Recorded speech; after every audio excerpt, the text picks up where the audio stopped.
Hey everyone, just a really quick announcement here.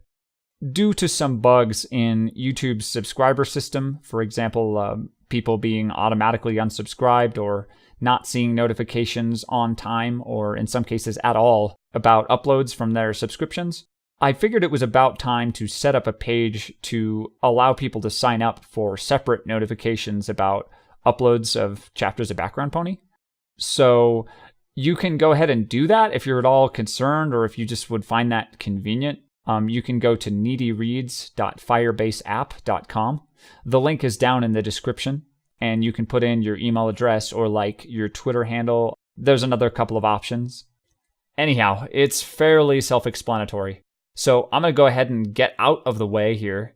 As always, thanks very much for listening, and please enjoy. Dear Journal, does everything in the world stand to be fixed? Come to think of it, is every pony so imperfect that they necessitate guardian angels such as myself to fly to their rescue? I know that I am here in this town for a reason, curse or no curse. But is every facet of this reason up to me to decide? Am I pawn or master of this bizarre fate I have been forced to live through? Assuming that my destiny is designed by reason or fate suggests a perfect world.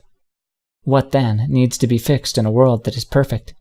Would blemished things go out of their way to ask to be attended to? In attempting to find structure and order in my life, I have struggled to map out the rationality of everything that I observe. There is something noble in such a quest, surely. But is there anything divine to be found? No good comes from trying to force a pony or a thing to fly a certain way. I didn't always realize this. Such lessons have come close to burning me in the end.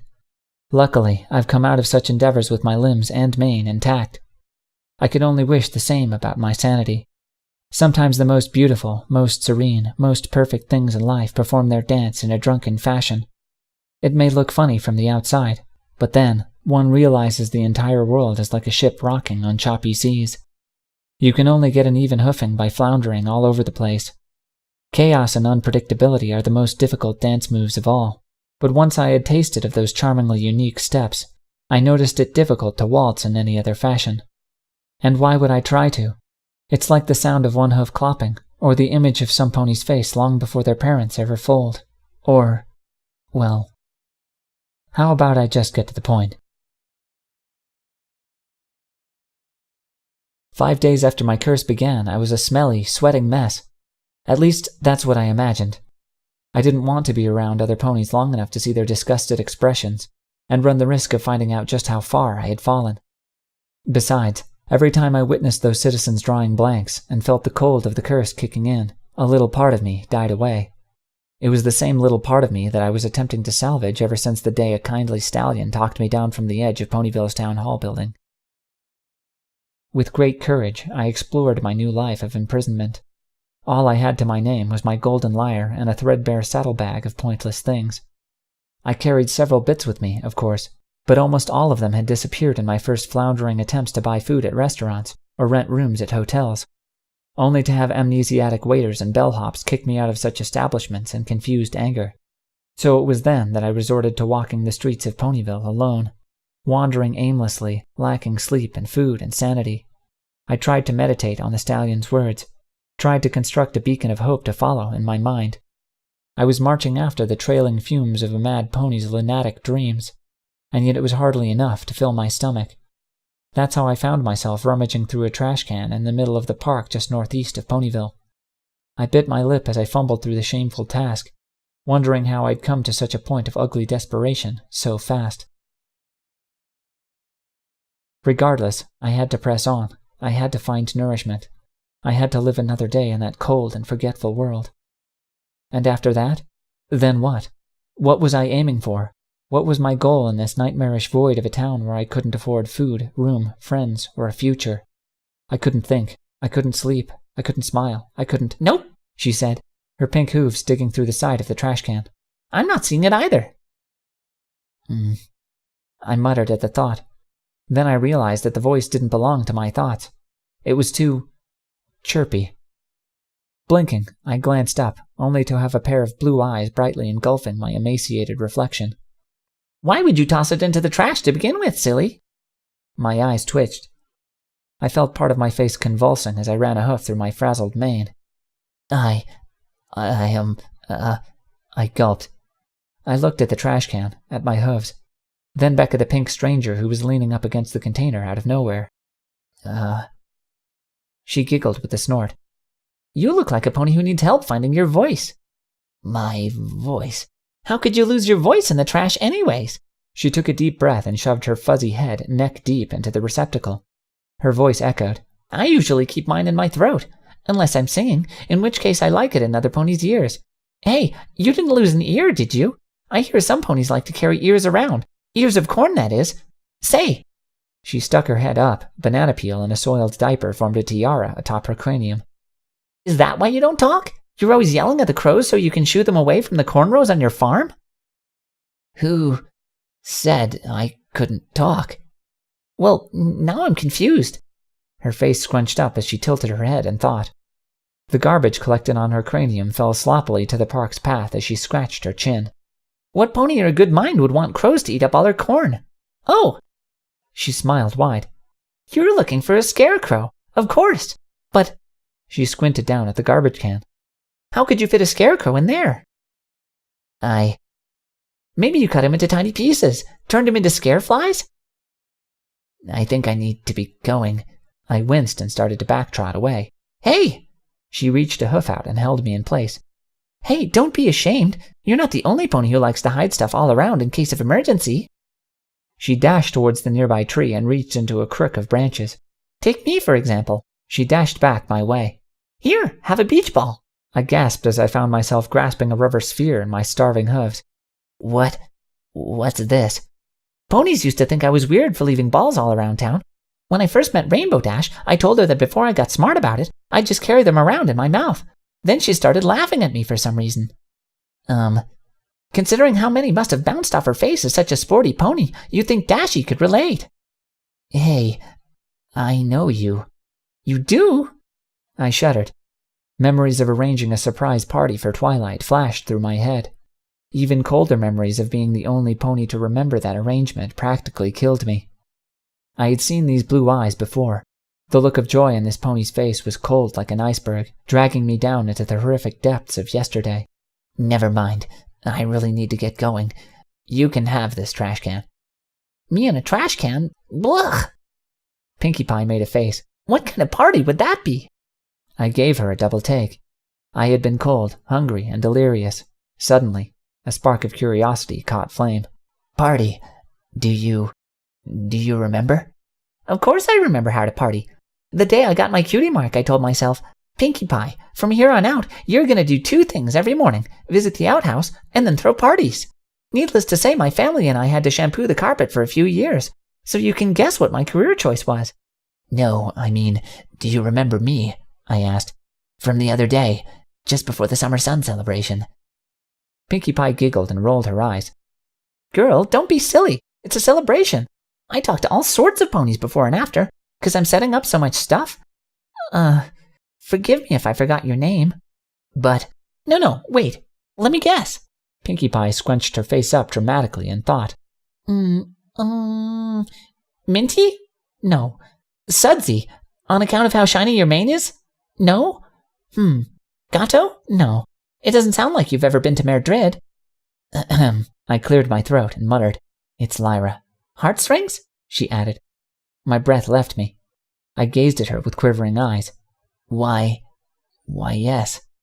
I felt tears forming along the edges. Yes, it is. How? Well, if you were named Cheese Strings, then why would it look like you hadn't eaten anything in so long? She grasped me in a sisterly embrace. Come on, Lyra, let's get baking. Baking? She tugged me along towards the center of town. That's one way to fill you up, don't you think? You work at a bakery. Oh, you didn't know? Trot this way. Delicious morsels await, my merry green mare of mint. There was this filly I grew up with. She was younger than me, Pinkie said. Sort of looked up to me, you know. We did our first work together, worked our way out of the rock fields. Things were good. We made the most of it. During Hearthwarming Eve, we ran gingerbread into Charon-Trot. As much as any pony, I loved her and trusted her. Later on, she had an idea to build a city out of a desert stopover for guard ponies on the way to Canterlot. The kid's name was Mare Green, and the city she invented was Los Pegasus. This was a great pony, a pony of vision and guts, and there isn't even a plaque or a signpost or a statue of her in the whole town. Someone put a cupcake through her eye. Nobody knows who gave the order. When I heard it, I wasn't angry. I knew Mare. I knew she was headstrong, talking loud, and saying dumb things. So when she turned up all covered in frosting, I just let it go. And I said to myself, this is the baking we've chosen. I didn't ask who gave the order because it had nothing to do with baking. I fidgeted, wearing an apron, my forelimbs elbow deep in bread and cupcake mix. I stood in the center of the kitchen to Sugar Cube Corner, delighted to be around so many warm ovens, but vexed to be at the awkward end of Pinkie Pie's monologue. Why are you telling me all this? Come to think of it, I'm not so sure. But suddenly I want a banana daiquiri. A banana what? One of the nearby ovens produced a melodic ding. Ooh, first batch is done. Pinkie Pie clamped her teeth over an earth pony mitten and slid the tray of warm cupcakes out. Hey, you smell that? I love the smell of angel cake mix in the morning. But it's the afternoon. There you go getting all technical again. Pinkie Pie stifled a giggle. Baking should be about fun and sharing your happiness. The best part of making these treats is thinking of who you're making them for. For instance, I'm always thinking about my friends when I bake stuff. That's what makes them all the better. In a way, you could say that I bake a little bit of my friends into each of these cupcakes. She hoofed a golden brown morsel to me. Here, have a bite. It's always best to sample a taste. That way you'll know whether or not to give your patrons helmets for the one-way trip to the land of exploding taste buds. I gazed at the delicious, piping hot bread. My mouth watered, and my vision turned hazy as my eyes glazed over. Only a sample, I whimpered, until my mouth was suddenly full of toasted deliciousness. Silly filly. Pinkie Pie smiled from the opposite end of the forced feeding. This is your stuff. I gulped a warm bite down and cradled the remaining bit in trembling hooves. My stuff? We're baking all of this for you and me. She grinned wide. 'Cause you're my friend too. Something inside me clicked off. Or clicked on. I'm not really sure anymore. My senses were suddenly melting with sugary delight as I filled my empty stomach in a flash. Pinkie was lucky that she didn't get her hoof bitten off. Whoa, holy smokes with a chimney on top! You enjoying your own hoofwork there, Mint Cheeks? I panted, gathering my breath after devouring the meal. Yes. I deliriously reeled from the happy sensation of having something edible inside my stomach. Most definitely hoofworked over. Well, saddle up for more, Philly, 'cause we got plenty more where that came from. She slid over several frosting dispensers and confectionery items. You work on the frosting, and I'll make these things XXX. I gave her a double take. Excuse me? She snorted back a giggle and rattled a jar of rainbow-colored candies. Extra, extra, extra sprinkles! Oh. Heh.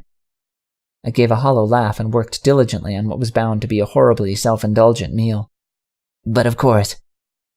You're supposed to smile, Green Hooves. That's what really matters. Ugh.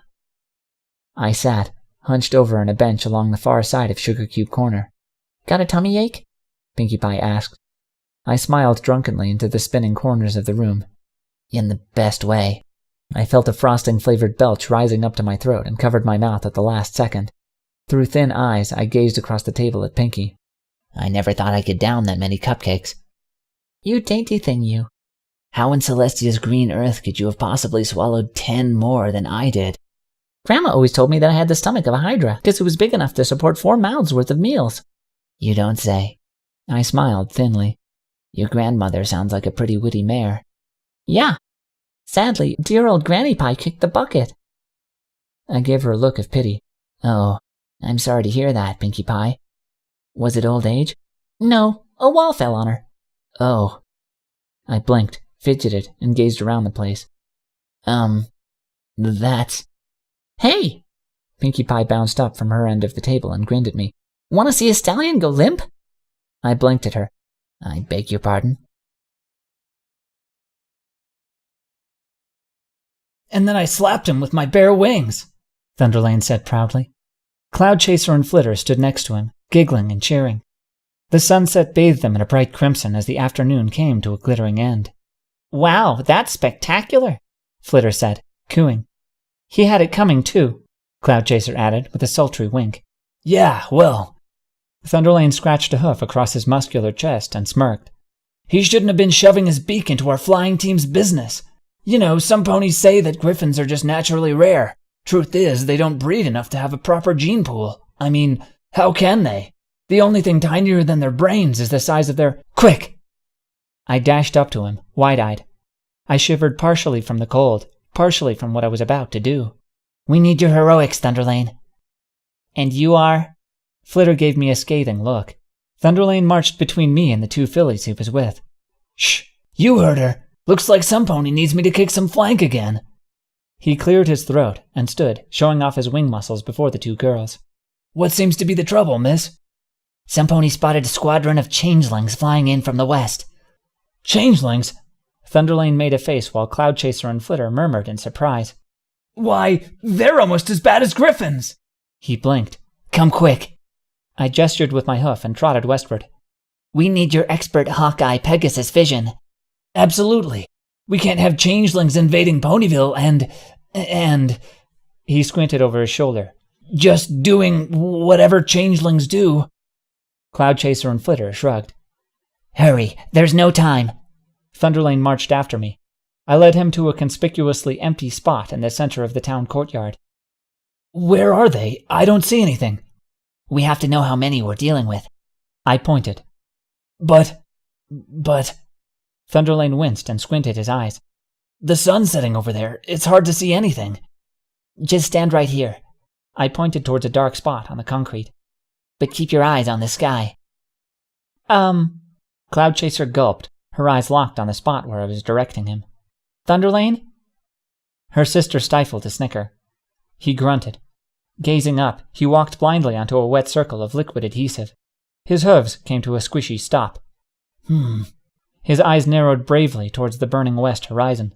All I see is a flock of birds. Ma'am, are you sure this is... Biting my lip, I gave a hoof sign to the air. Pinkie Pie jumped out of a nearby bush and shrieked directly into Thunderlane's ears. Run! It's the Lunar Inquisition!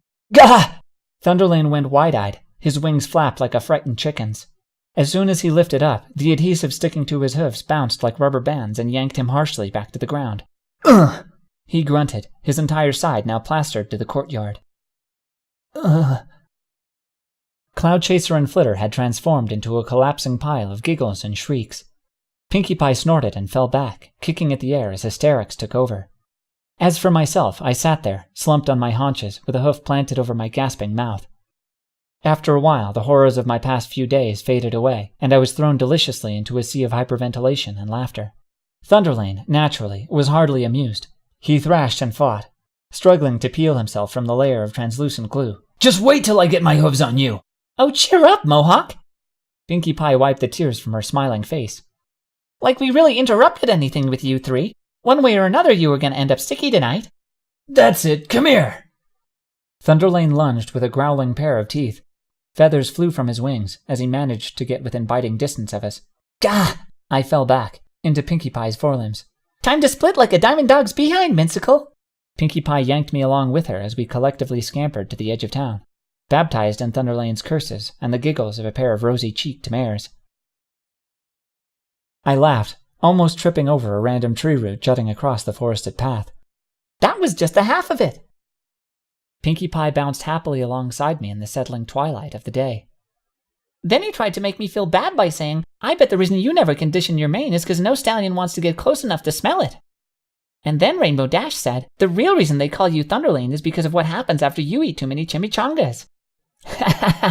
It isn't the weather team making all that noise on Wednesday afternoon after dinner. Real thunder would have lightning to it. Then, of course, he got mad, but what could he say? Dashie may not be the best at punchlines, but she's pretty good at delivery. I've known her way longer than the other mares, and it makes me happy whenever I can make her laugh, because it's a challenging game, you know? For instance, why was the Rainbow Factory filled with blood? I give. Why was the Rainbow Factory filled with blood? Because it was really happy to see the Snowflake Factory. Yeah, Pegasus humor. It's an acquired taste. But I like just about everything if it has enough hot sauce. Oh, did you hear about the dead sea serpent who visited Cloudsdale? No, what about him? He died! I almost collapsed. I was surviving on sugar, endorphins, and lack of sleep. Somehow, Pinkie Pie was the glue that held it all together. As freezing as I was, there was nowhere in all of Equestria I wanted to be but with her. Well, Pinkie Pie, do you ever run out of fumes? Well, I'm pretty sure that Thunderlane doesn't. If all a Pegasus needed to do was graduate fart camp, no wonder Thunderlane passed with flying colors. Get it? Passed? And come to think of it, Fluttershy would have failed that camp too.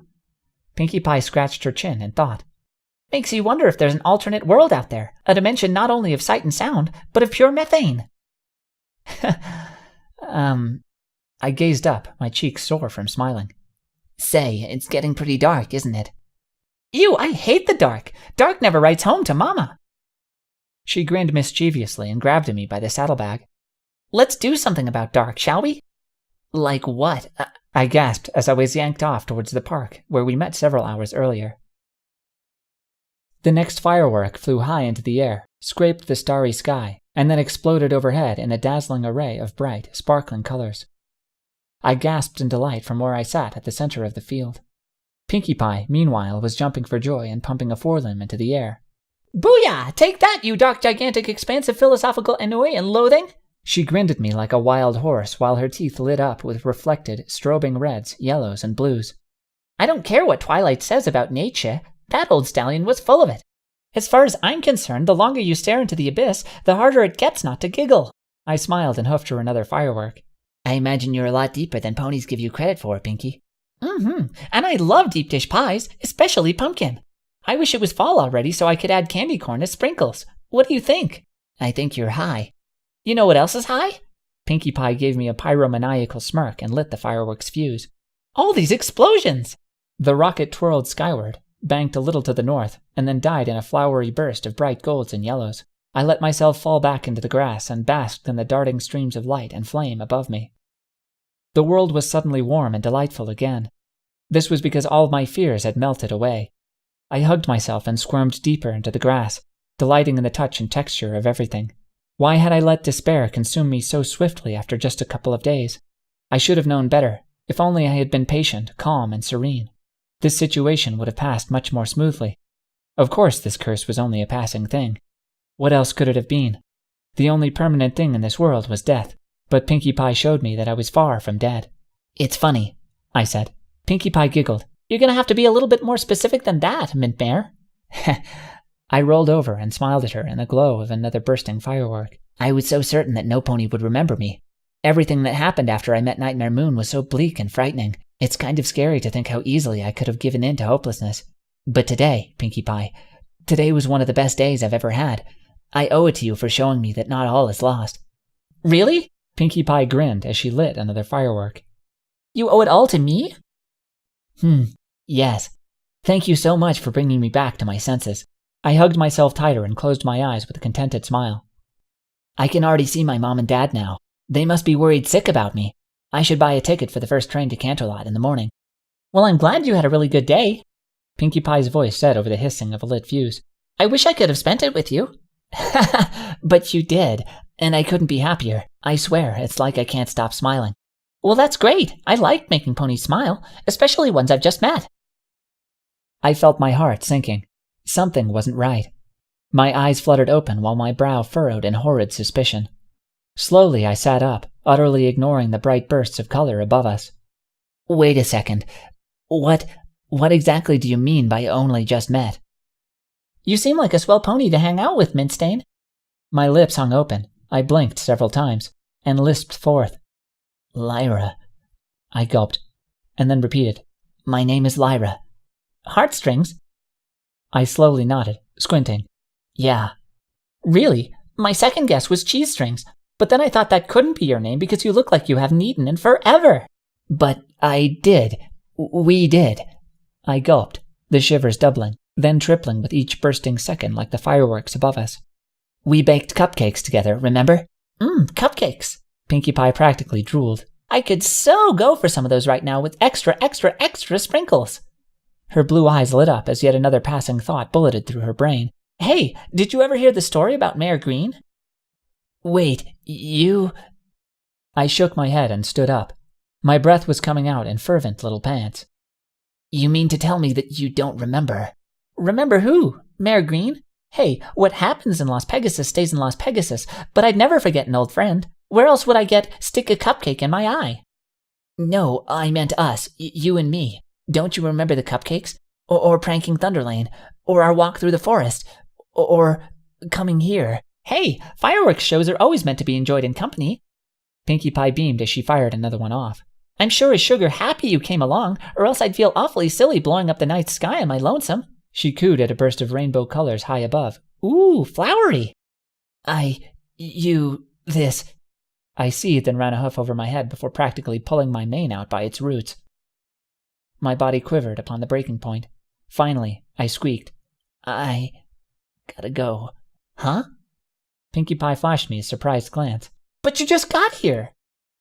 No. Don't you want to hang out and look at the pretty fireworks? No! I shouted, hissed, and fought a wave of sobs rising up my throat. I'm sorry, but I have to go.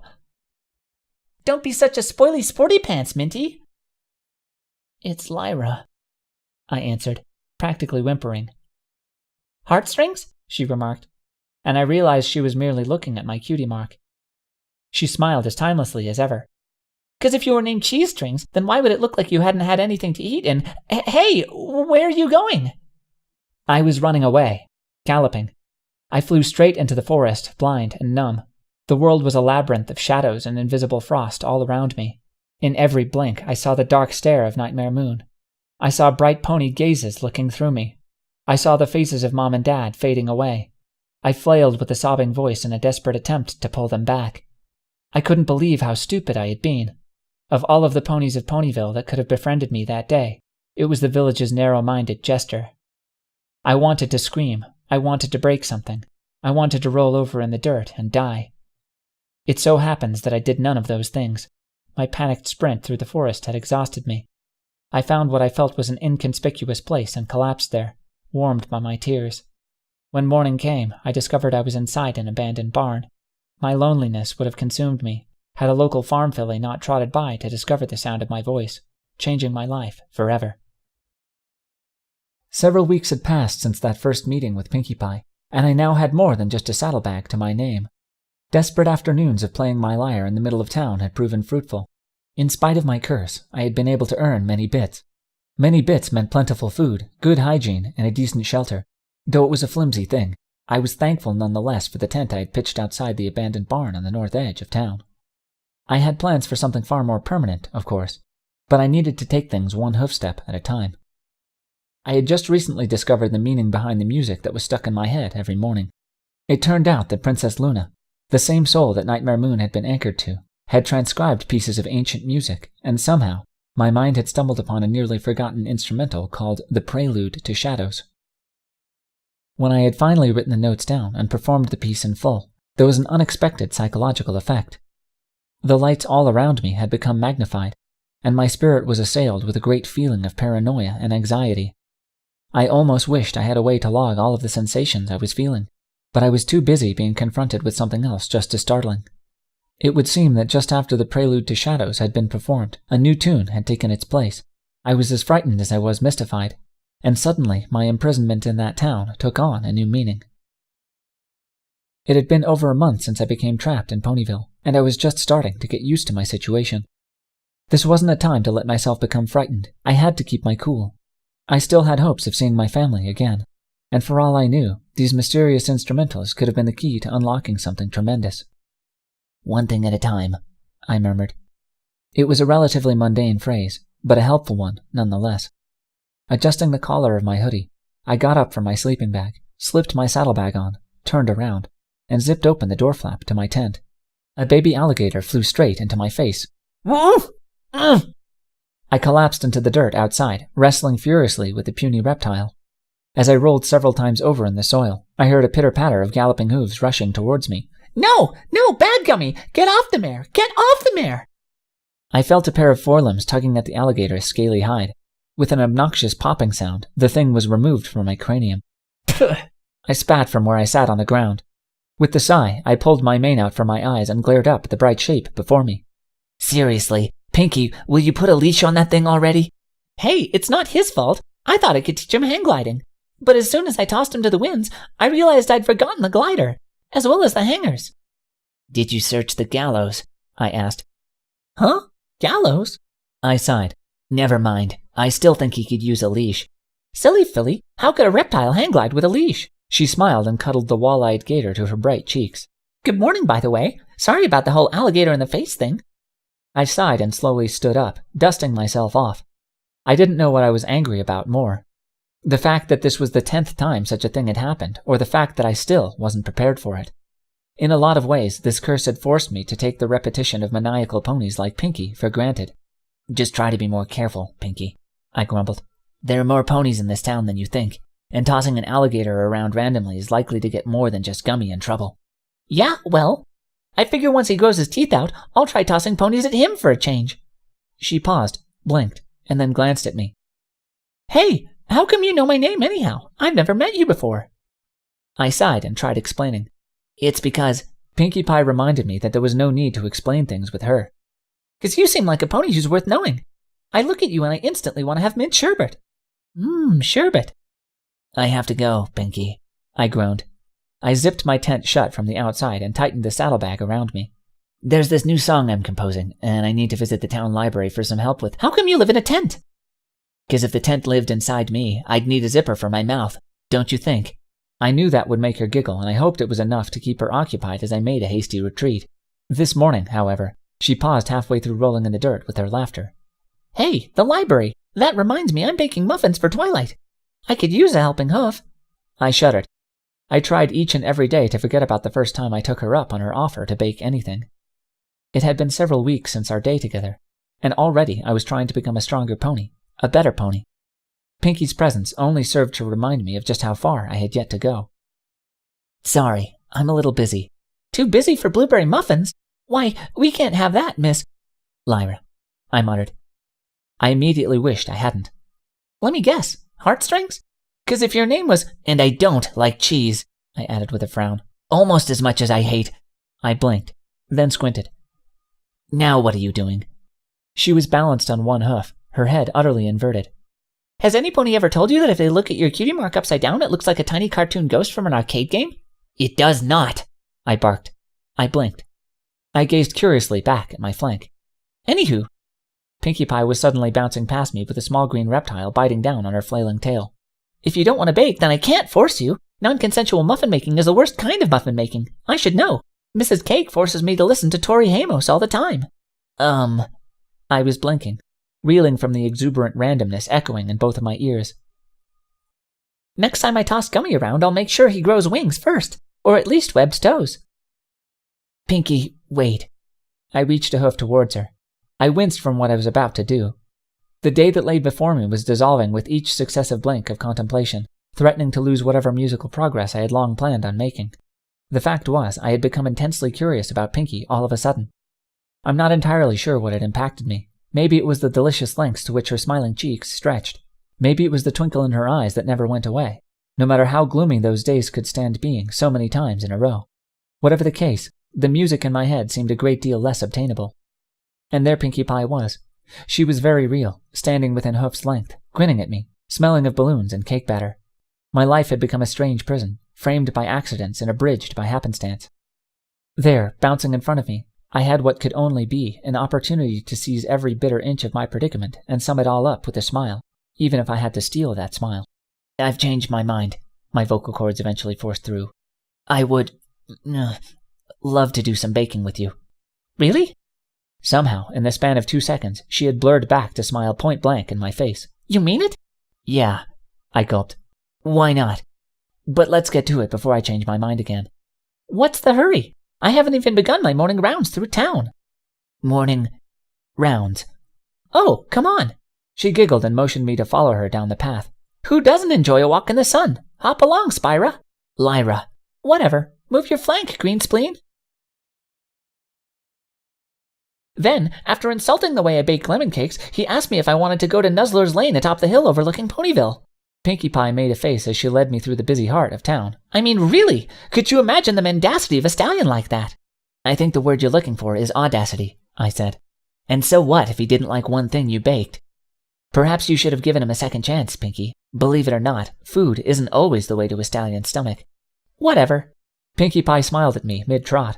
That's the last time I ever let Rarity matchmake for me. Oh, darling, you and Pokey Pierce would make the most exquisite pair. Yeah, right. I swear, if some pony put the two of us onto a ship, an iceberg better hit us. I smiled momentarily.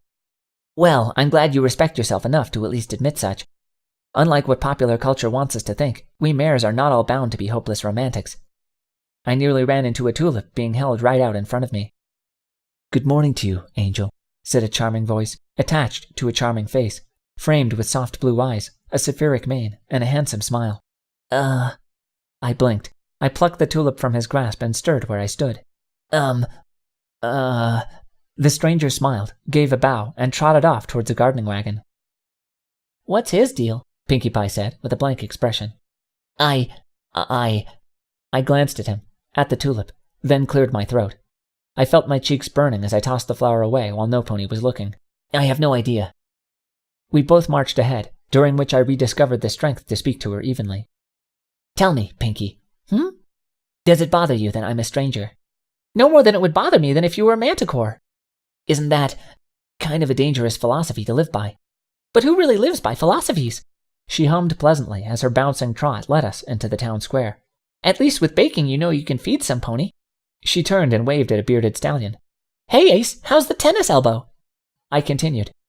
Because you never know if a stranger might mean you ill will or... Just remember, you have 3 more elbows where that came from, Pinkie Pie shouted towards the stallion with a giggle. So don't give up on the dream.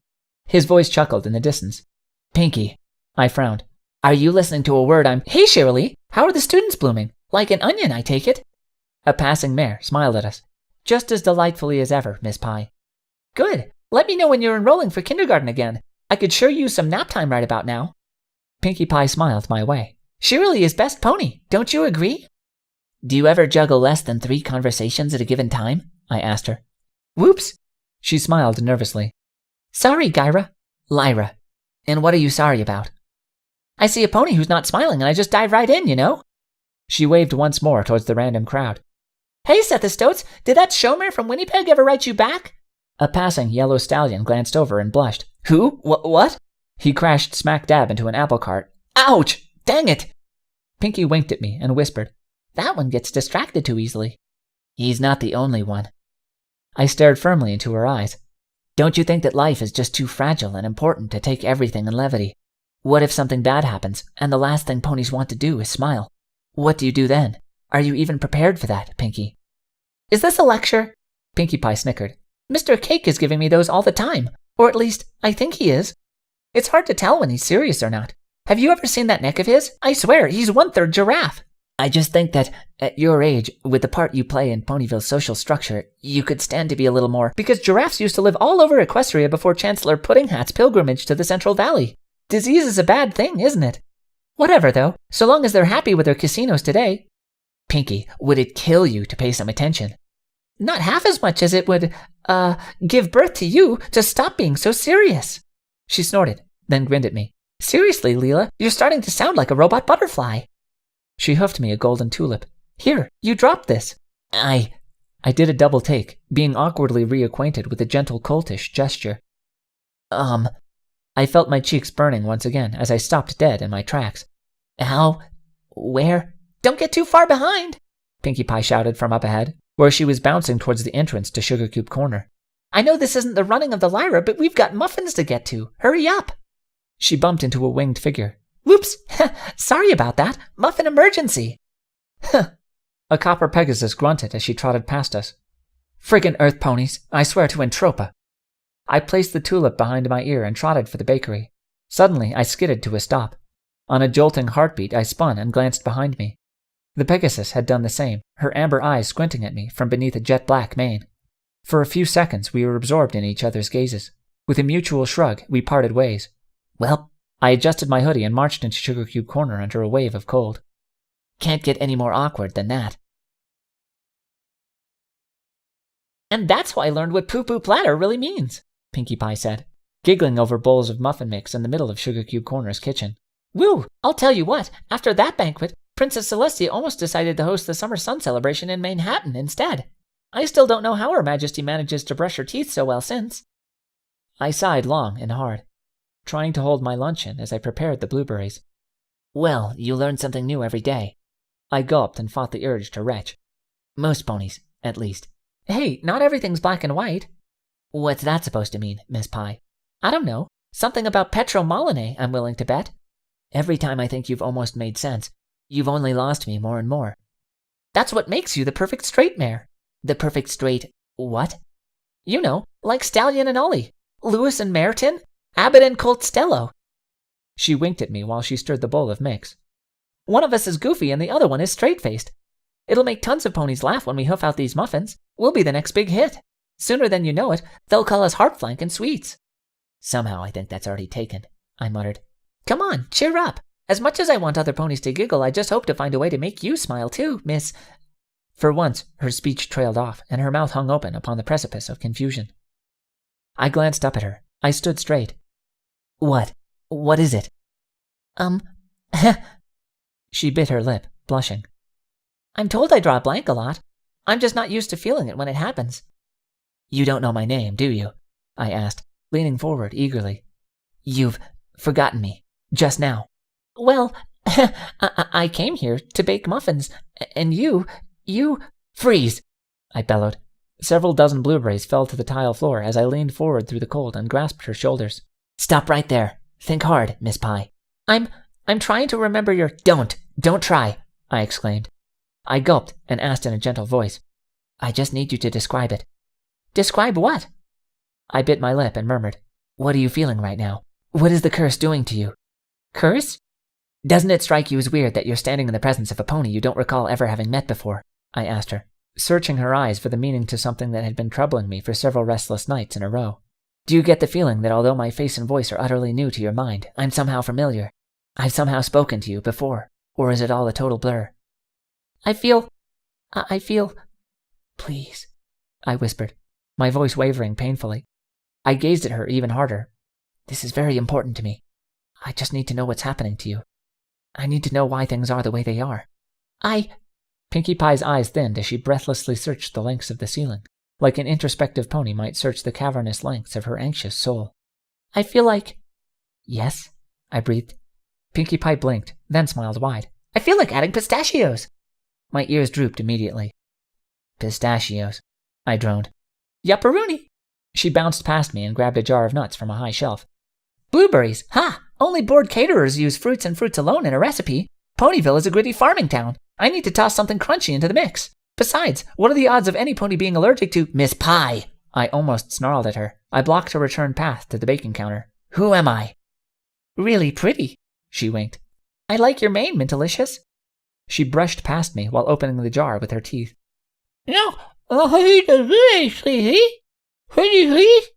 I'm trying to be serious. I plucked the jar from her jaws. Something extraordinary has happened here. You... I grimaced while shaking the accumulated drool from my hoof. I placed the wet jar of nuts down and stared at Pinkie again. I've been here for the past hour and a half, and yet suddenly it's like I haven't been here at all. What would you say if I told you that I could describe everything that's happened since we met at my tent just north of town this morning? We met at a tent? Yes, you tossed Gummy into my face. Huh. Well, I was probably trying to teach him how to hang glide. She smiled at me. Say, do you know where I might find a glider around here? Or some hangers? Pinkie! I grasped her shoulders and almost yelled. This isn't about you, me, and Gummy. Pfft. Duh! Two's company. Three's a crowd. Doesn't it bother you that you don't even know my name? So, what's in a name? Everything. I'm Lyra Heartstrings. You don't say. Pinkie grinned wide.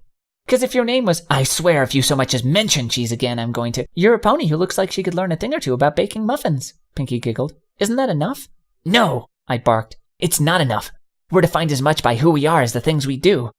What do you call this? Big Lyra theory? Stop playing my words off like an ordinary show tune. I followed her around as she wandered aimlessly about the kitchen, grabbing even more ingredients. How would you like it if every pony around you suddenly forgot your name? I'd have a hard time getting into dance clubs. For real. I folded my forelimbs and frowned at her. Wouldn't it bother you? Wouldn't it make you feel as if a huge piece of you was missing? Wouldn't it make you wonder what had happened to have stripped you of so much? Silly Lyra, this isn't Canterlot Court. Not every pony wears clothes here. Ugh. I face-hoofed. Pinkie. Nice hoodie, by the way. She returned to the counter and resumed stirring. Who would have guessed you were a total flankster?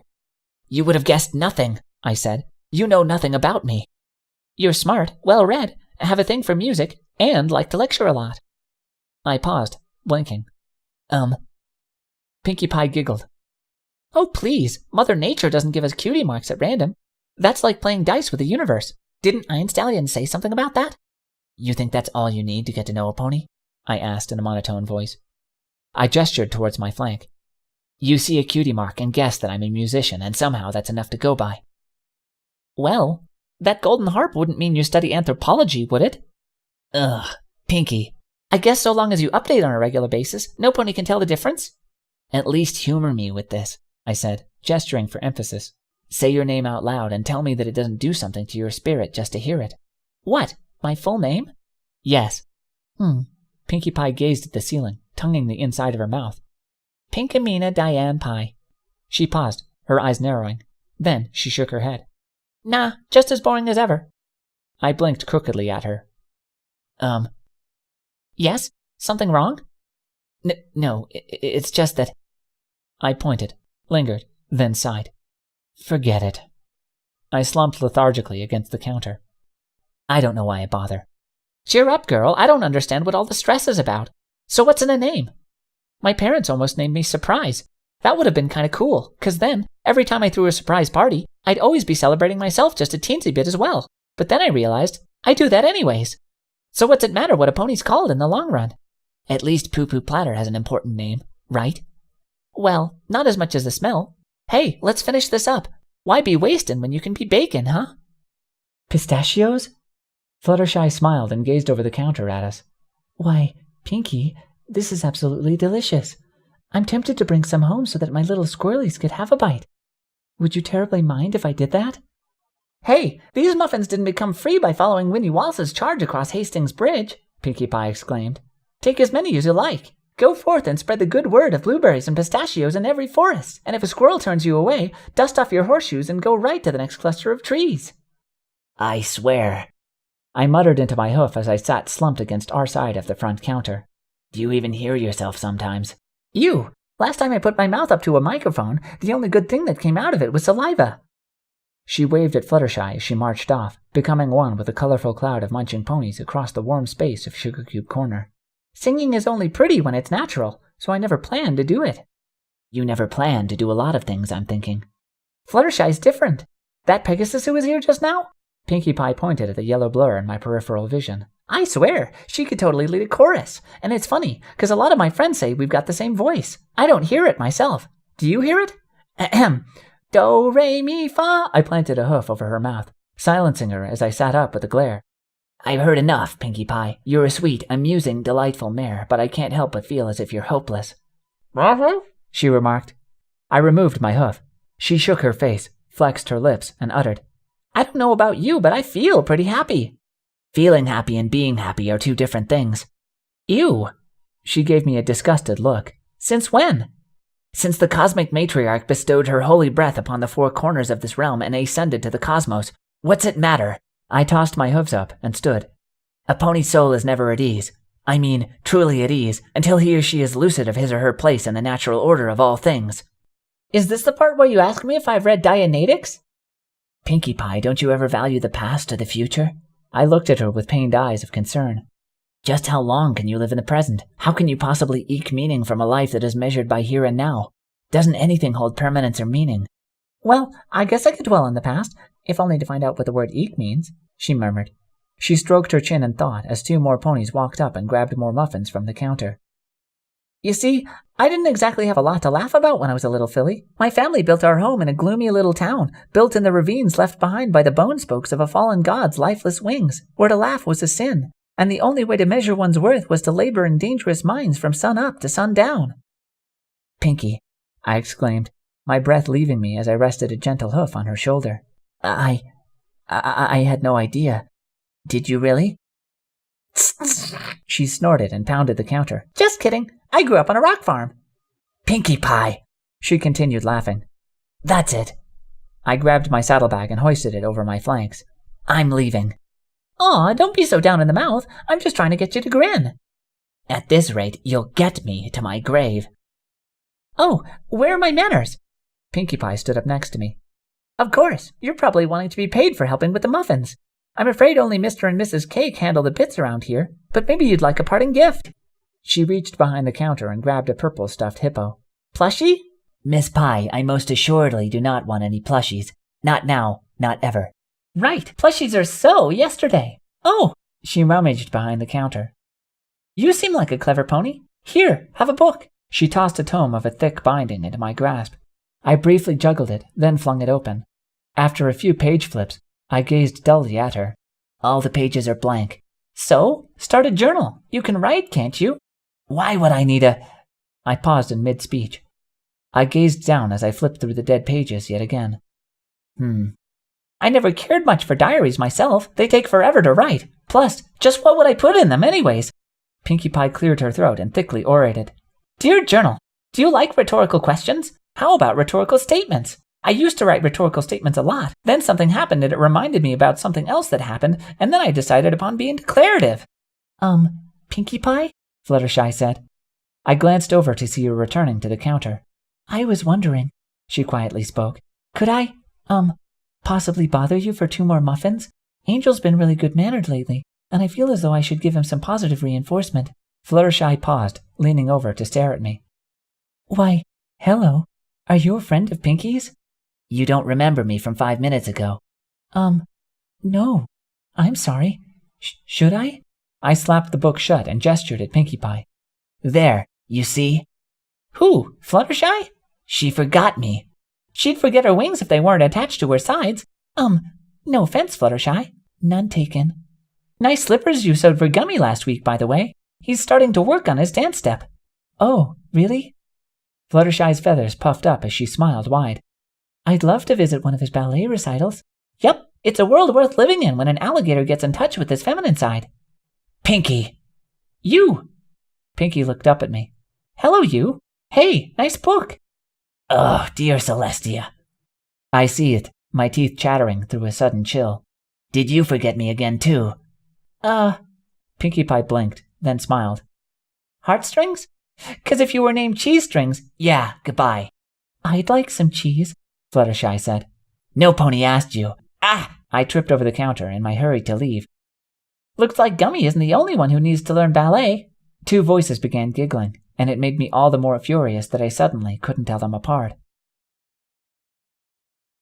The sun was setting by the time I stormed back to my tent.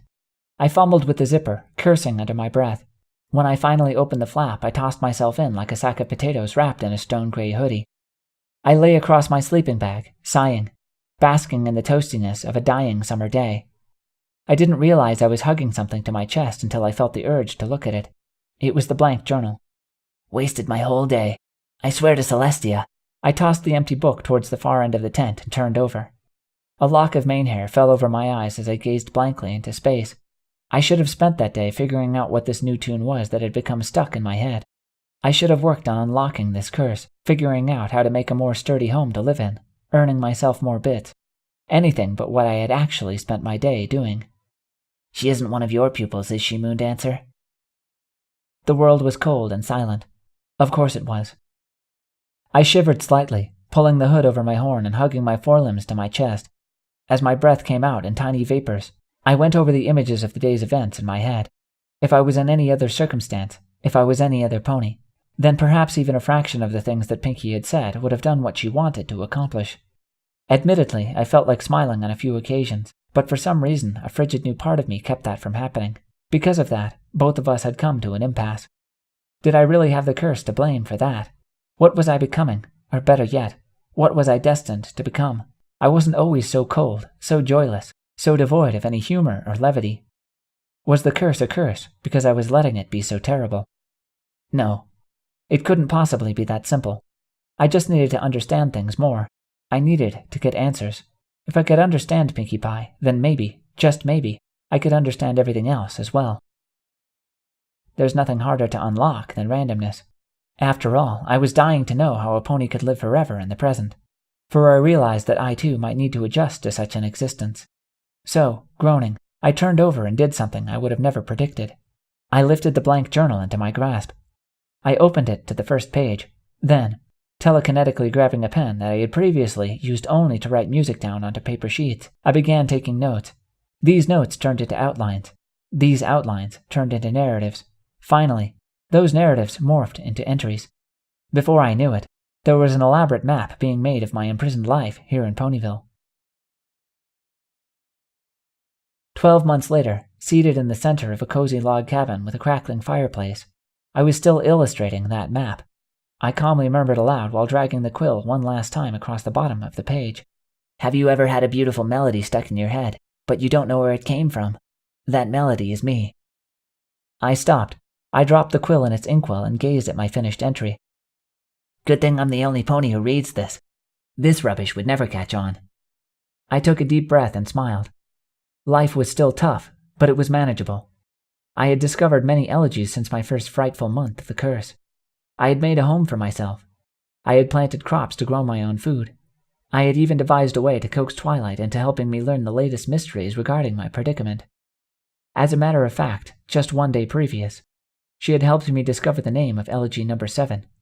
I glanced to my left, pleased at the thick pile of notes that I could now safely label the Threnody of Night. After nearly a year of awkward trial and error, I was finally starting to get the hang of things. It felt refreshing, as if I was actually in a good place.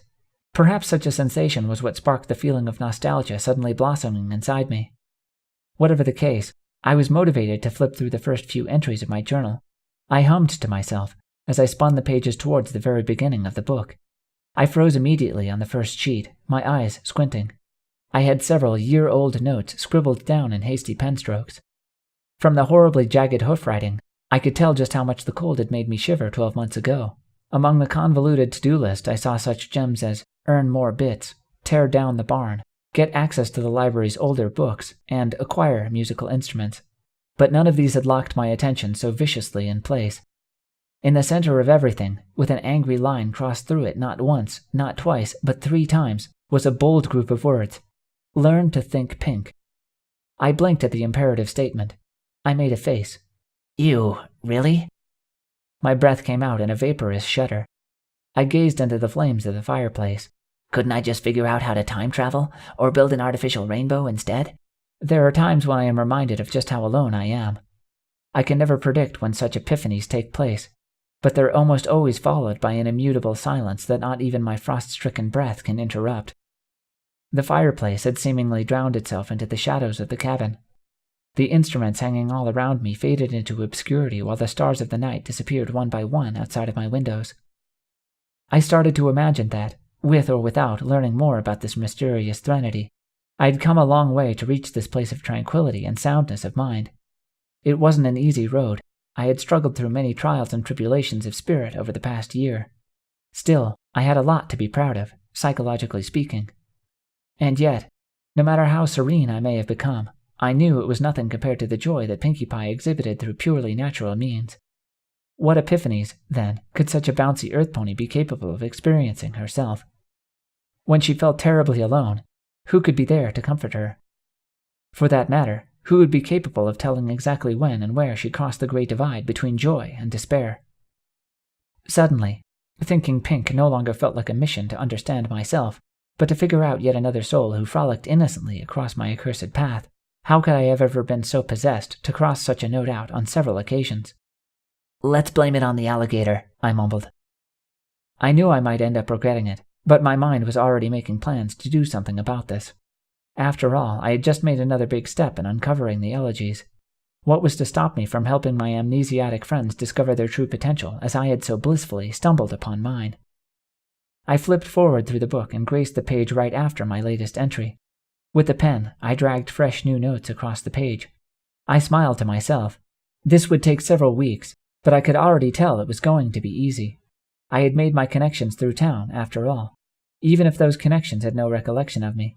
All I needed to do was ask the right ponies the right kinds of questions, and I would finally have Pinkie Pie all figured out. And then, just perhaps, I could help her figure herself out.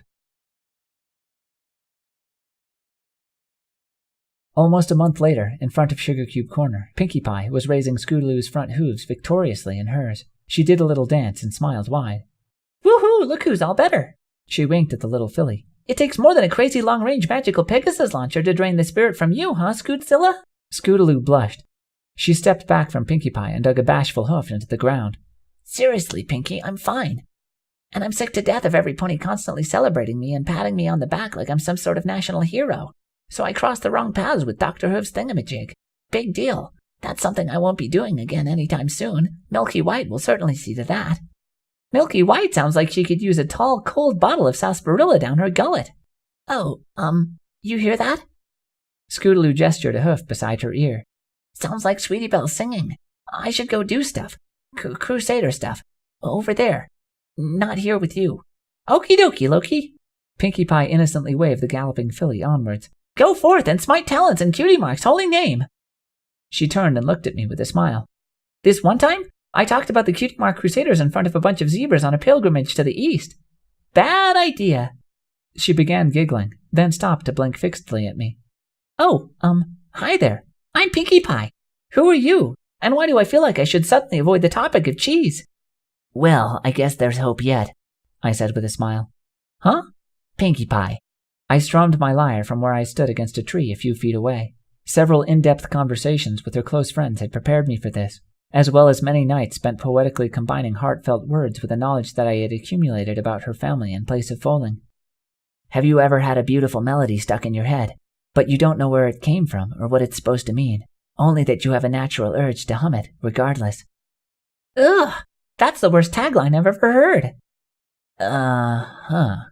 Undaunted, I tongued the corner of my mouth as I thought hard for a way to start over. Here goes. I looked at her with yet another grin. What makes a pony? Is it her dreams? Her thoughts and ambitions? Psst. Pinkie Pie leaned over and gazed every which way with a goofy grin. Am I on Cantor camera? Is that what this is? I sighed long and hard. I strummed my lyre with greater volume and spoke with a slightly edgier voice. What does it mean to be alone? I mean, truly alone. Have we come to a point of understanding the feeling? Oh, I love this game. Guess the song, right? Let me see what comes next. Pinkie Pie inhaled dramatically to the point of her eyes bursting. When she was finished, she loudly screeched forth, You've lost that loving feeling. I made a face. It had nearly been a year since I last attempted a solid conversation with this bright soul. Now I was remembering why. I glanced around to see several ponies looking curiously our way for the source of the caterwauling. I spotted the mare clamping her hooves over her ears, while Berry Punch was shoving her head deep into a thick shrubbery in order to drown out the noise. Now it's gone, gone, gone, and I can't go on, no. I ran a hoof over my head. Okay, let's try taking this elsewhere. Many, many hours passed. Under the glow of a park lamp buzzing with moths, I tiredly clutched my lyre and strummed a few ugly chords into the night. It took all of my leftover energy to mutter. What does it truly mean to be cursed? I spat out in a bitter monotone, my eyes dull and bloodshot. Does it mean that we've been robbed? Ooh, I know this one! Pinkie Pie bounced in front of me, grinning wide. Have you ever bought tickets to a Stevie Nay concert? Highway robbery! I'm telling you, she should have stuck with Phillywood Mac. No, I didn't mean... I seethed, calmed myself, strummed my lyre, and uttered. Do heroes exist only because history chooses to write about them? Are the greatest ponies who ever lived so legendary because they earned that status? Or on account of their... Ooh, Brony Stark! Pinkie Pie bounced yet again. Brony Stark is my hero! Dang it, this isn't about whoever Stark, I barked. Ooh! Pinkie Pie grinned mischievously. Some pony's angry that Merville got bought out. Will you let me finish? Finish what? My introduction. Pinkie Pie blinked, glanced around at the starry sky, then squinted at me. This was all an introduction? There was something very special I wanted to tell you, and I wanted to do it eloquently. We could have done that with a hoof shake. She extended her limb. The name's Pinkie Pie if you're nasty, she added with a wink. Diane if you're, well, really bored, I guess. All right, that's it. I stood up from the bench and lifted my instrument telekinetically. Lyre time. What time? Just listen. I growled briefly before imbuing the air around us with a tranquil little melody. There was something hypnotic about the tune I produced. Even the crickets were drowned out as the sweet lullaby occupied all currents of the late-night breeze. Soon, Pinkie Pie stopped stirring altogether. She gazed at me, her blue eyes locked on my lyre, as I played each gentle chord one by one. With each progressive bar, the earth pony's jaw dropped more and more, so that her teeth shone with as much brilliance as the moon overhead. Finally, I finished, and I stared at her quietly, patiently, in the ensuing silence. That? She murmured in an earthly breath. That? It's a simple folk song, I said in a calm voice. It's customarily sung to children before bed. Not many foals in Ponyville have heard it, though. That's because it's not a song that hails from these parts of Equestria. You see, I've done my research. Apparently, it's a song that originates from a region to the northeast of here, where many colonies have formed around quarries and rock farms. You wouldn't happen to know if any ponies were familiar with that tune, would you? Pinkie Pie's voice wavered. Her eyes were locked on the dirt path below as she gulped and stammered. My mother. She used to sing it to me. She ran a hoof through her fluffy mane. She used to sing a lot of things to me. But she stopped, didn't she? I gazed at her cautiously as I stepped closer. Was it because you grew up, Miss Pie? Slowly, sadly, Pinkie shook her head. I squatted down beside her. Was it? I gazed gently into her face. Was it because you decided to leave your family, to move on to better things? She bit her lip pensively. Again, her head shook. Pinkie. I placed a hoof on her shoulder. Did you have a choice when you moved to Ponyville? Shh. I smiled comfortingly at her. It's okay. You don't need to hide behind endless smiles any longer. I'm not hiding, she briefly hissed. Pinkie Pie, there's a time and a place for everything. Don't let any pony make you think that smiling is the only way to feel. To release. I kept my eyes level with hers, absorbing her attention, reaching out to her soul with every fiber of my being. Listen, you're a marvelous pony, a beautiful pony. You have so much talent to do so many things. Need they be stifled by a life that is spent entirely on the whimsical mediocrity of the moment? You have the strength and charisma to move mountains, Miss Pie. When you're pleasantly blowing up balloons and tossing streamers around, you could instead be building a house for yourself and moving out on your own. You don't have to hole yourself up in the Cakes family attic. Don't you think you deserve to start living for yourself and not for other ponies? But other ponies need me. What about your needs, Miss Pie? I asked. What about what makes you whole? What guarantees you a future? I chuckled. You might even find that very special some pony if you just tried. I wouldn't want. She seemed to grimace, as if on the edge of something so painful that her face couldn't register an expression to sum it up. I wouldn't want to repeat. Repeat what? What your family did to you? I gently stroked her cheek as I saw her eyes turning wet and glossy. Pinkie, listen to me. It's not your fault. She gritted her teeth. She started to sniffle. It's not your fault, Pinkie, what they did to you. To kick you out. I shook my head with an angelic smile. What they did was wrong, but you have it within you to grow up where they couldn't help you out. You can start a family of your own, a family to be proud of, for your friends to be proud of. Tell me, what is it you truly want in life? She gasped, her lungs heaving. Moisture doubled and trickled along her eyes. I leaned forward. Yes. Wachoo! She sneezed into my face. Ah! I fell back onto my flank. Sweet Luna on a bicycle. Woo! She rubbed her nose and smiled plain as day.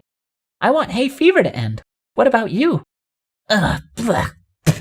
I wiped my face clean and squinted up at her. Hay fever. Annoying as all get out, isn't it? Oh, and about my family and stuff. She bounced around me. They kicked me out because Gummy made a mess on the carpet for the 10th time in a row.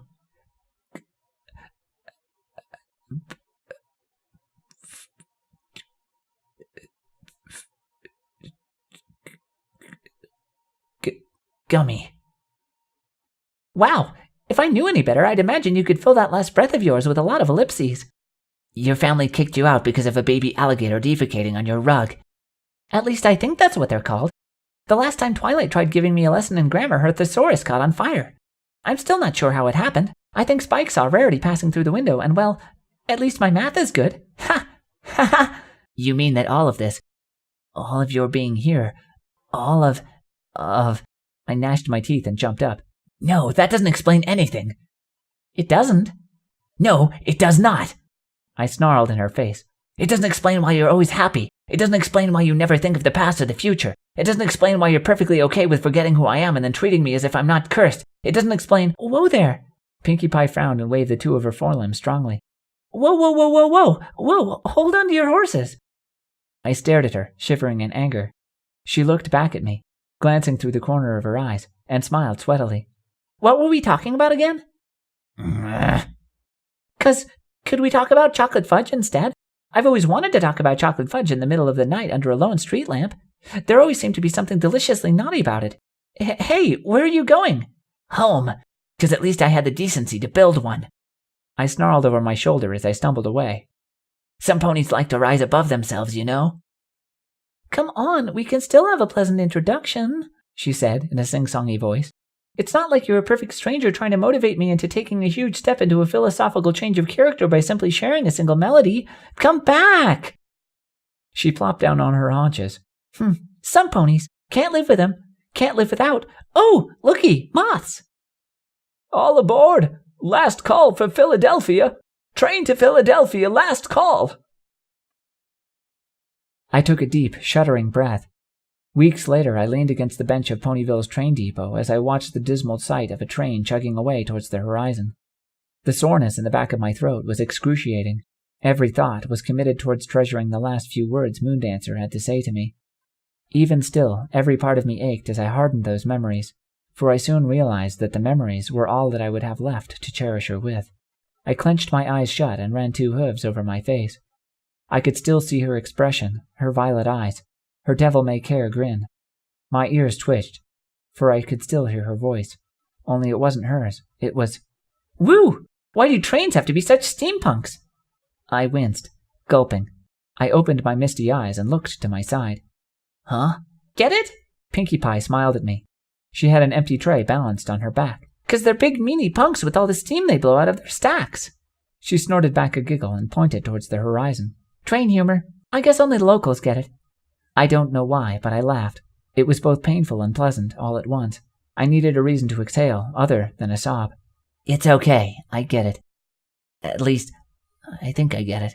With another shuddering breath, I glanced lonesomely towards the horizon. I heard a shuffling of hooves. Pinkie Pie had not left my presence. Apparently my previous, cracked facsimile of a smile wasn't convincing enough. I just came all the way back from delivering the depot master a mountain of Mr. Cake's best cinnamon danishes, and boy are my wings tired. But... I gulped and murmured her away. But you don't have any wings, Pinkie Pie. I know. They took off and checked themselves into the Honey Pot Inn. It was the only hotel in town that didn't have feather pillows. Get it? I got it. It was a horrible joke, but I got it. My eyes began to well up with tears as I smiled for smiling's sake. I had just witnessed my past dissolve and Twilight Sparkle's future crumble, and suddenly all that mattered was the pitifully happy now. I felt silly. I felt weak. I even felt stupid, but somehow I felt right. You're something else, Pinkie. I heard my voice whimper as I gazed towards the horizon one last time. I could no longer see Moondancer's train, and that was what hurt the most. A sharp gasp escaped my body as I hugged my shivering self. I knew I was ready to collapse. If I moved a single muscle, every part of me would shatter. I didn't want any pony to see, and yet I didn't know what else to do. Thankfully, Pinkie was doing the thinking for the both of us. Or perhaps not the thinking, but the feeling. I heard the clatter of the tray being put down as she squatted on the bench behind me. If I didn't know any better, she said in a very calm voice, I'd say some pony could use some company. I gulped hard as a tear ran down my face. I smiled halfway towards her, my voice squeaking in gratitude. Yes, Pinkie. I think she could. I sniffled again, but Pinkie paid no mind to it. She was too busy chattering forth. Did you hear the one about the horse who walked into a bar? No. I sniffled and ran a hoof through my mane. What about him? He said, ouch!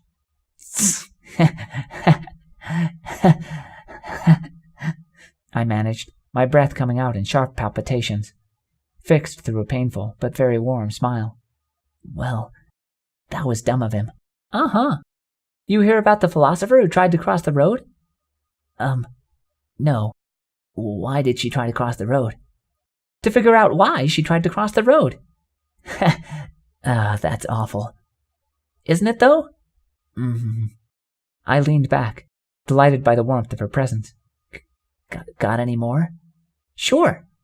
What goes up white, but comes down yellow and white? I give. What? Beats me, but you must stink at juggling. I've got 1,000,000 of them. Oh, I know. Here's a doozy. So, this one time, at rock camp,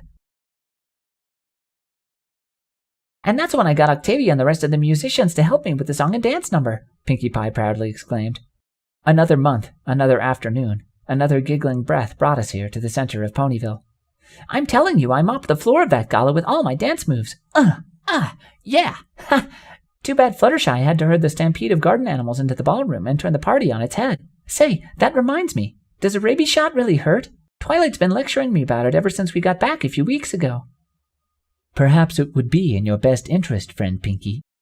Zecora winced and sidestepped away from her. To bring this issue to Nurse Redheart immediately.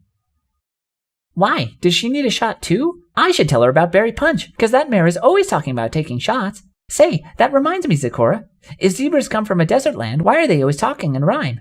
Wouldn't they get extra thirsty? I tapped her pink shoulder. Pinkie Pie blinked. My shoulder is talking to me. She spun around and looked at me with wide eyes. Oh, hi.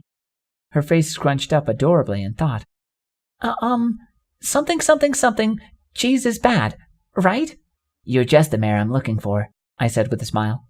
She raised an eyebrow. I am? She is? Zecora remarked. The shaman fidgeted before nervously blurting. Showbiz! With a wave of her hoof, she made a swift exit. Ahem. I turned back to Pinkie Pie. I desperately need you for a very important mission, a mission fraught with much uncertainty and cake frosting. Oh, well, Pinkie Pie made a confused face, realizing that she wasn't used to making confused faces. I can definitely do one of those things. I'm willing to bet you could do both.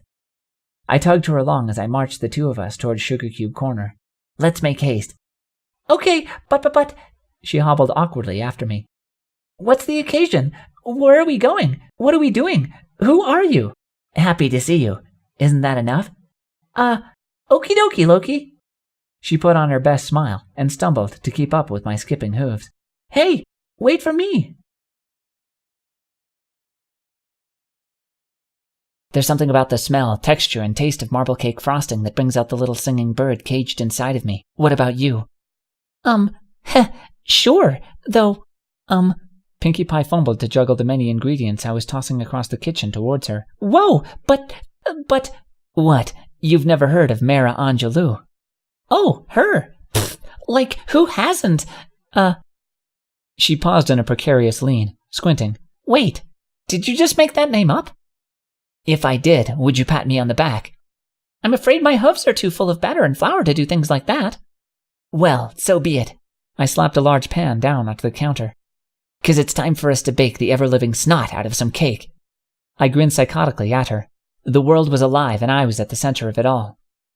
What say you? Enough pretense.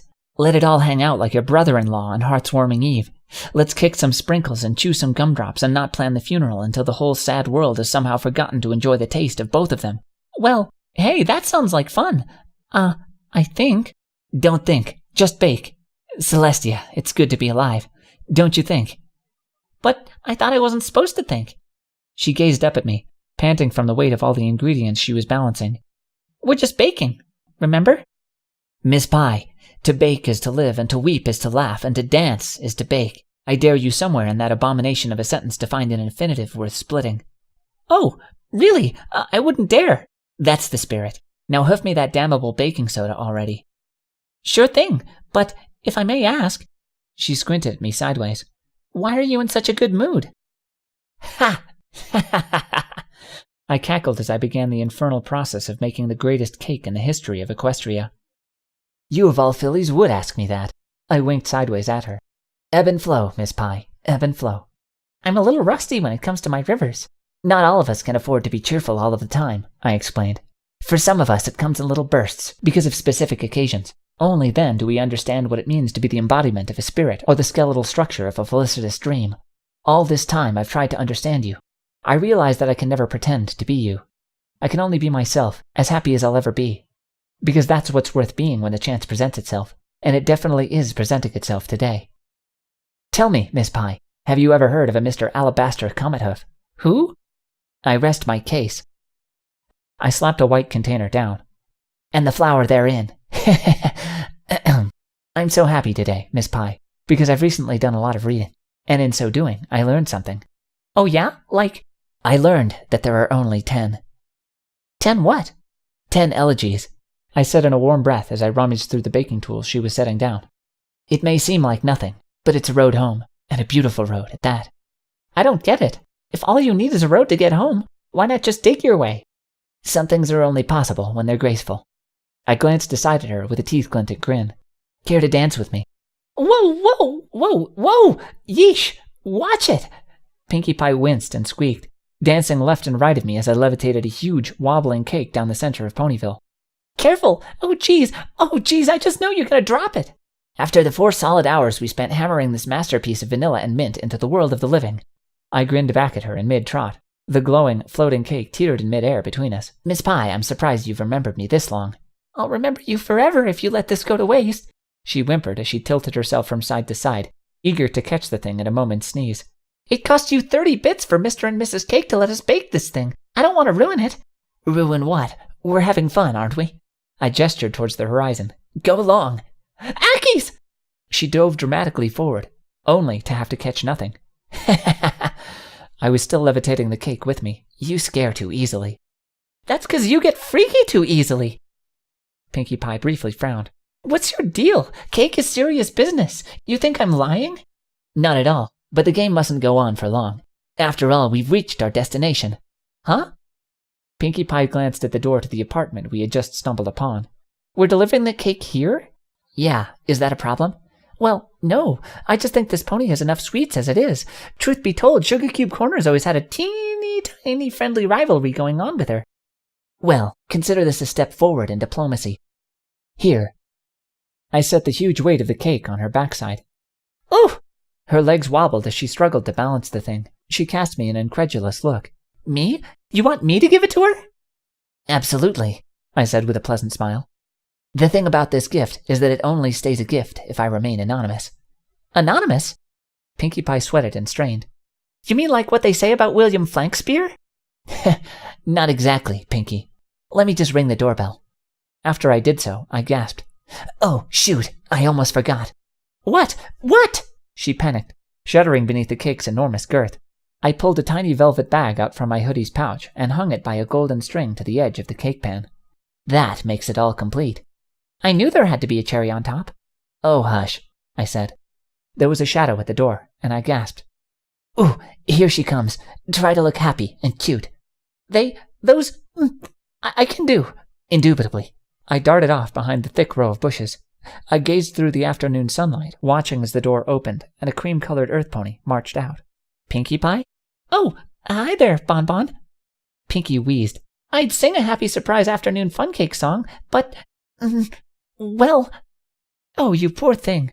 Bonbon leaned over and used her shoulder to bear part of the weight. Here, let's put that down so you can speak. Inside. Huh? Inside your apartment. You mean this enormous thing is for me? Bonbon giggled confusedly. Why, I'll have to put it on the far side of the house to keep it from melting on account of my ovens. Don't thank me. I'm not the pony of the hour.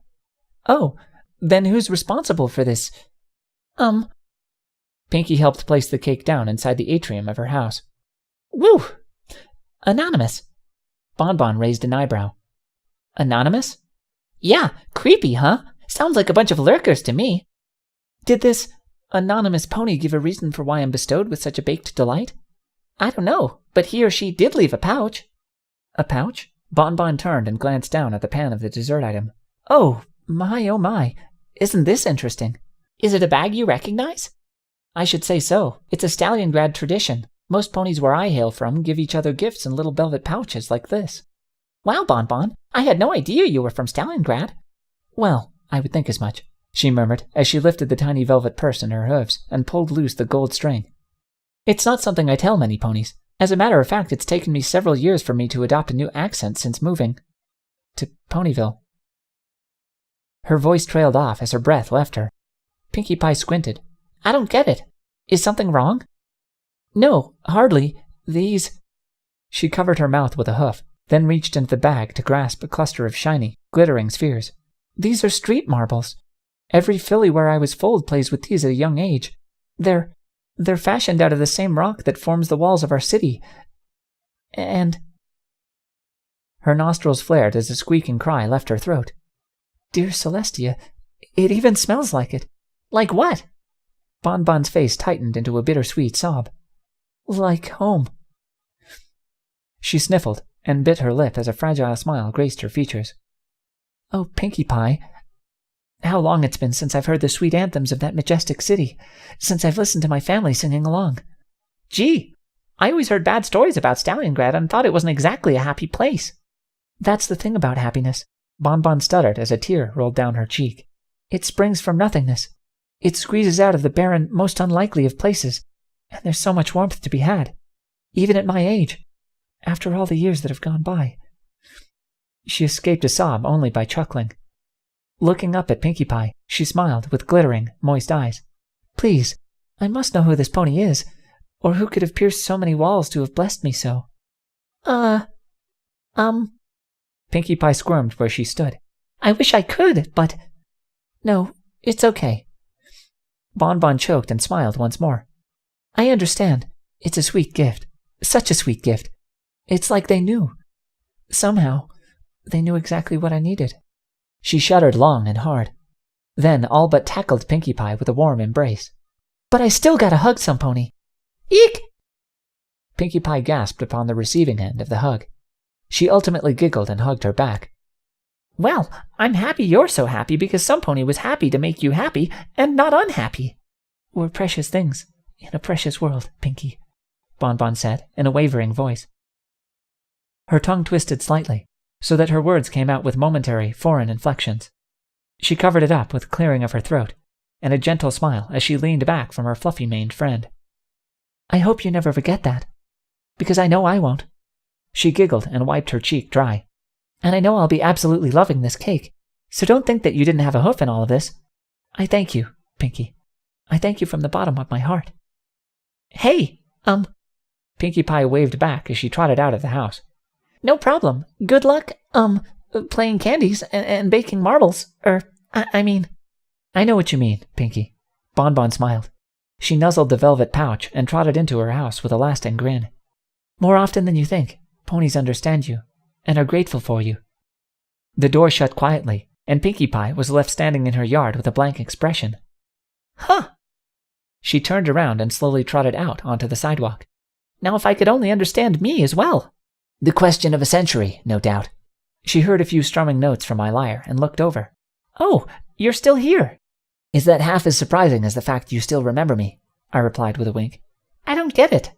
She marched over to me and pointed in the direction of Bonbon's apartment. Why did that all have to be so animaniacs? Anonymous. Gesundheit. Seriously, though. You, Pinkie. Serious. Hey, believe it or not, I'm smart enough to know when I'm being made fun of. I strummed a few more chords and smiled pleasantly at her. Don't sell yourself short, Pinkie. You have the mind of a scholar, the voice of a philosopher, and the heart of an angel. I'd give it all for you just to have the voice of a bullhorn. Very well. I paused in my instrumentation to point at the apartment. There you have a pony who, from the utter kindness of her heart, once did something very special for a stranger, when there was no promise for reward in return. Little did she know that what she did was exactly what the stranger needed at that moment in time. I found it amazing that a mare like her could have been so capable of doing something so kind for a soul she didn't even know. But then, it dawned upon me that she was hardly the first example. Oh? Tell me, what pony from Ponyville is the utter example of kindness, a shining beacon of joy and generosity, and an infectious spirit of levity all at once, without needing an explanation for all of these marvelous traits? Pinkie Pie stirred where she stood before bestowing me a sheepish smile. Can I take the physical challenge? It's you, Pinkie Pie, I said. You are the living embodiment of happiness, You exist so that felicity itself may exist. If it was possible for a spirit of rapture to have a soul, you would be that vessel, with all of your bounciness, your delicious absurdities, your attention and lack of attention to detail all at once. The utter you-ness that makes up, well, you. Oh, you're complimenting me, right? I would hope so. Oh, cool. Can I blush now? I winked. Be my guest. She turned a brighter shade of pink as she gazed towards the sky with an adorable snicker. Really, though, it's just that I like when other ponies smile, like Bonbon there. You think what just happened made her day? Heck, it just made my week. I only wish I could be better at it. You don't realize how happy it makes me to hear that. To hear what? That you know you stand to improve yourself, I said. That you're aware of your gift, and that you plan to make them even greater. Because that's what makes you and I alike. We're trying to become better ponies, even if one of us appears to have everything together so perfectly. I must admit, Pinkie, you've had my envy for a long time. I have? I slowly nodded. I strummed on the lyre gently as I dripped forth. The way you can live in the moment without seeming to care about the ills or dangers of this world. The way you can be smiling and gleeful when others around you want to do nothing but sob. The way you could be so annoying and not know it, so that when other ponies look back on the moment that they met you, they can only do what you wanted them to do from the beginning. They can only smile, because that's what you've become, Pinkie Pie. You're a smile that keeps on going. That's something more than just a passing expression. That's something immortal, something that isn't bound by either the past or the present, something that I would greatly like to master. For someday I may too end up nothing more than an idea, and if I must find a way to deal with that, I wish to do so happily, with a smile, not a sob. Pinkie Pie gazed at me long and hard. Her lips curved ever so slightly. I look at you and I don't quite understand everything that's coming out of your mouth. Still, all I want to do is grin. Does that help things any? I slowly nodded. It does. After 15 long months of trying to figure out one of life's biggest mysteries, I think a huge chunk of my mind, and my heart, can finally relax and laugh. Ha ha ha! Musicians like you always know how to knock it out of the park, huh? She bounced past me, gleefully uttering, Well, keep on your lyrical musings, Madame Mint. One day, they'll throw you flowers. I smiled after she bounded towards the center of town like a bright pink ball. I let loose the longest, most succulent breath of my life.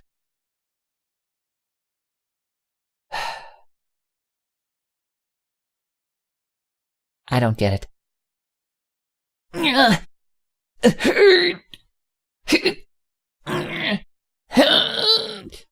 Applejack yanked her forelimb across a tree stump.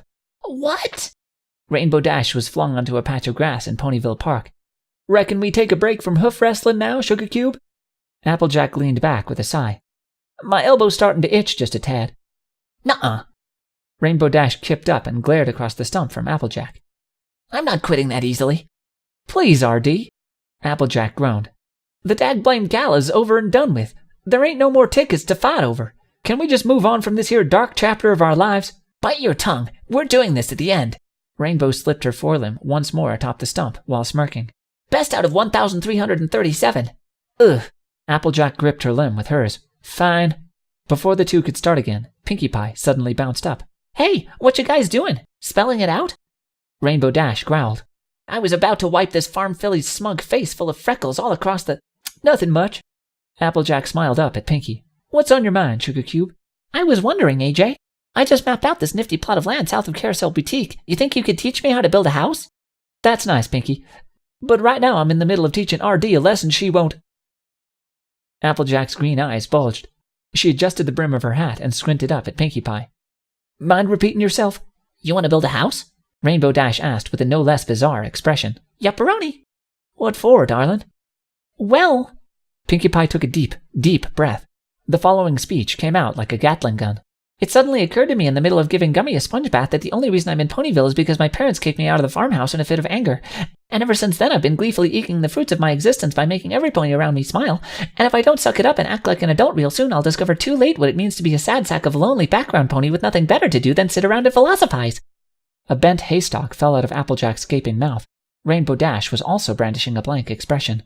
It wasn't until a light breeze kicked at their manes that all three ponies realized that something wasn't right. Huh? What? Applejack tilted her head around. I think the music just stopped, Rainbow Dash said. The three mares looked in my direction. I fumbled to pick my lyre back up from where I had dropped it beside the tree. My bad. Please, carry on. I resumed my role as random minstrel, filling the air once again with gentle strings. Applejack shrugged, her hoof still entangled with Rainbow Dash's. Well, She smiled nervously up at Pinkie Pie. I reckon that's a mighty big step you're taking there, Pinkie Pie. I can't pretend to judge you on decision-making, but I'd be more than happy to assist you in building a log cabin, assuming that's what you really want. Actually, what I really want is something that has pistachios and blueberries, Pinkie said, gazing off towards the sunrise as she licked her lips. After a pause, she blinked and cleared her throat.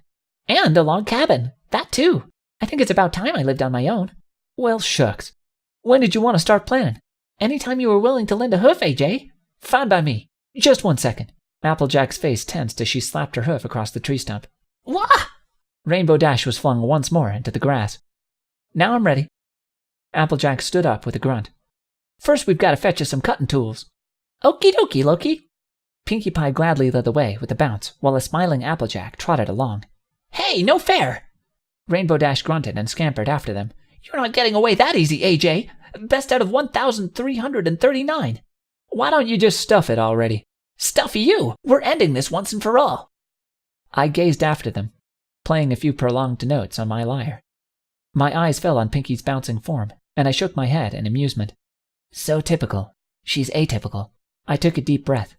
Placing down my lyre, I reached into the saddlebag and produced an ancient brown tome. I squirmed comfortably against the tree trunk as I opened the book, its magical glowing letters shining bright and blue in the delicious shade. So, Mr. Comet Hoof, let's see if you have anything less absurd to teach me.